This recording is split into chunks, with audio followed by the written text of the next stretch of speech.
psychologically prepared for your next act. You ready? I need some more enthusiasm than that. We ready?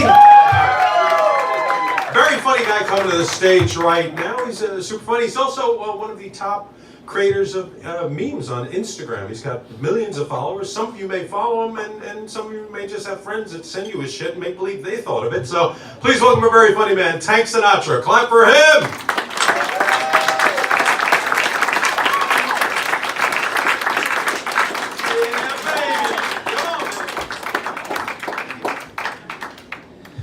Good evening. How you guys doing?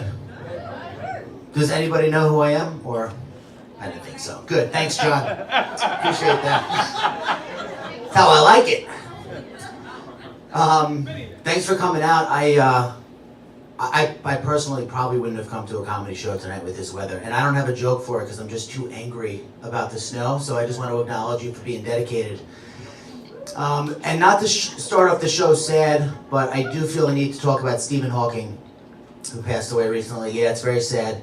A friend of mine came up to me the day he died, and he said, "Hey, dude," he was like really upset. He was being very dramatic, and he said, "We've lost one of the greatest minds our world has ever known." And I thought Kim Kardashian died. I got very nervous.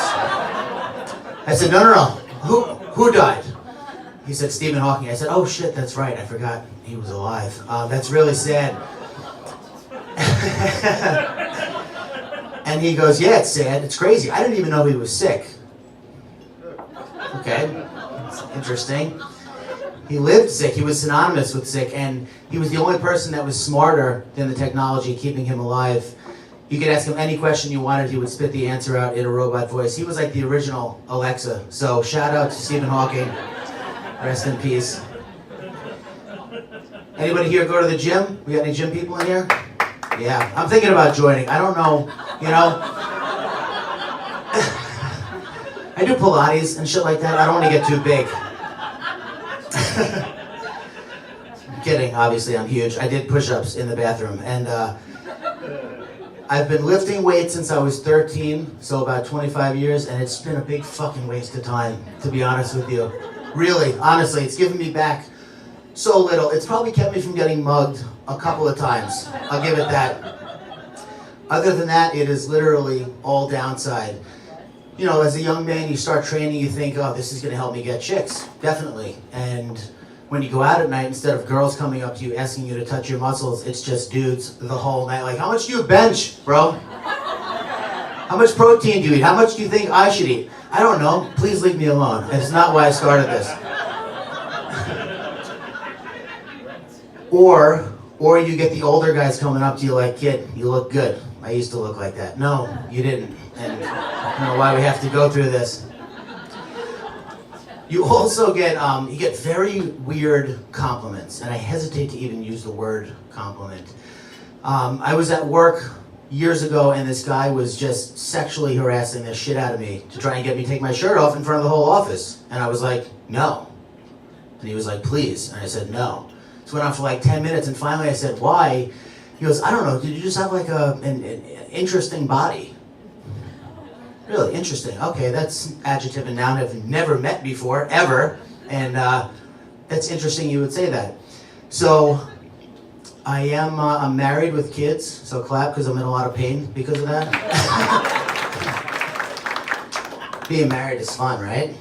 It's the best.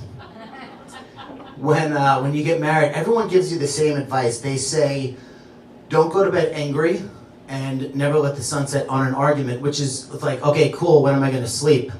Because I'm an asshole 24/7. Especially in the beginning. The beginning is tough. They say, you know, don't go to bed angry. They don't tell you not to start an argument at midnight, which is important, I think, to mention if you're going to take the first piece of advice.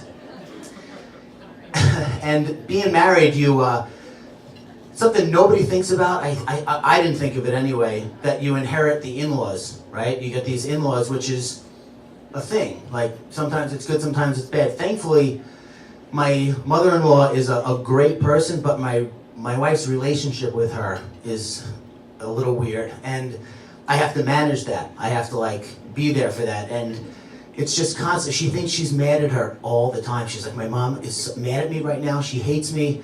So one day I said, why, honey? Why do you think she's mad at you? And she said, well, I texted her and I told her we were going to come over at 4. I was going to bring the kids and I was going to leave soon. And she responded, okay.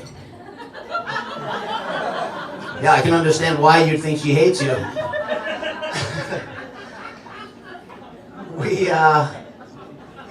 We have 2 kids together, one 5-year-old son and a 6-month-old son.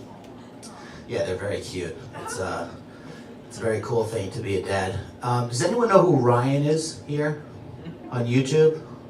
Okay, good. So, yes. Okay, there's always one person who knows, and you can feel the pain in their voice. Like, yes, I know Ryan. Because if we know him, we know him too well, like better than we want to know him. So for those of you who don't know, Ryan is a 6-year-old Asian boy who made $11 million last year on YouTube, playing with toys and posting videos.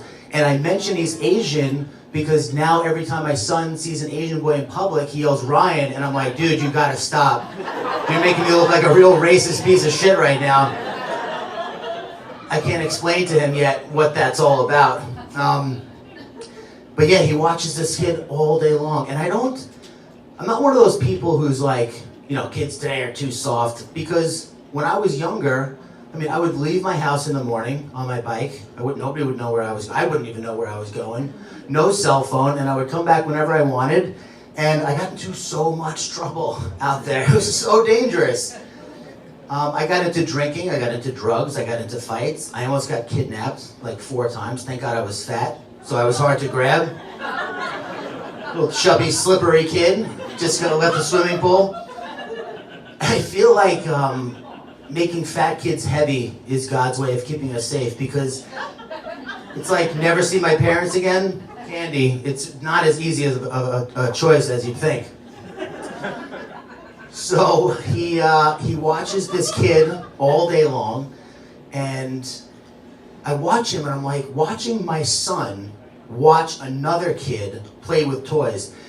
And I didn't understand how he could get so much joy out of doing something he could easily do himself and have just as much fun doing, until I realized how much porn I've looked at over the course of my lifetime. I said, all right, I get it. I don't like it, but I get it. So one of my favorite things to do with my son is to take him to the movies. And it's also one of my least favorite things to do, because I am just cursed when it comes to seats, right? So it doesn't matter where I'm going. I could be on a plane, in a Broadway show, a movie theater, wherever I'm going. The person who gets sat behind me is going to be the most seat-kicking piece of shit on the planet. Guaranteed. Morse code on my back. What are you trying to say? I want to understand you. And it is a lose-lose, because I'm a big dude, I have a shaved head, I look like a psycho. It's like if I say anything, I'm an asshole, and if I don't say anything, I feel like a pussy, and I don't enjoy where I'm at. And it's just something that's very hard to manage, aside from the fact that wherever I go, there's also the talker near me, right? This particular talker that I'm going to tell you about was very special. And it was in a movie. We went to go see Jumanji, and I saw the guy and I was like, this fucking guy's gonna ruin the movie, 100%. I just saw him walk in and I could feel it in my guts. He was alone, strike 1, right? He was older, that's fine. He had crazy hair, strike 2, and he had filthy football jersey on, that's strike 3, you're out, this is not gonna work out. And the way that he talked during the movie was so unique. Like anytime any of the characters would get into like even a slightly precarious situation, he would sit up in his seat and go, uh-oh.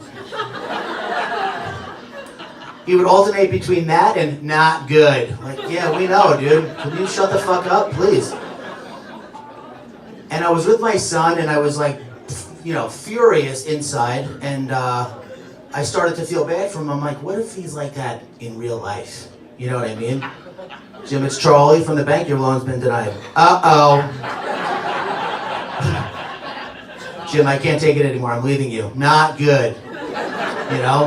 Jim, you have 2 weeks to live. Nice. All right, thank you guys. That's my time.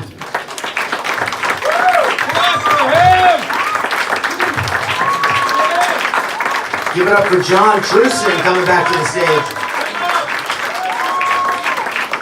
for him. Give him love. Woo! Yes.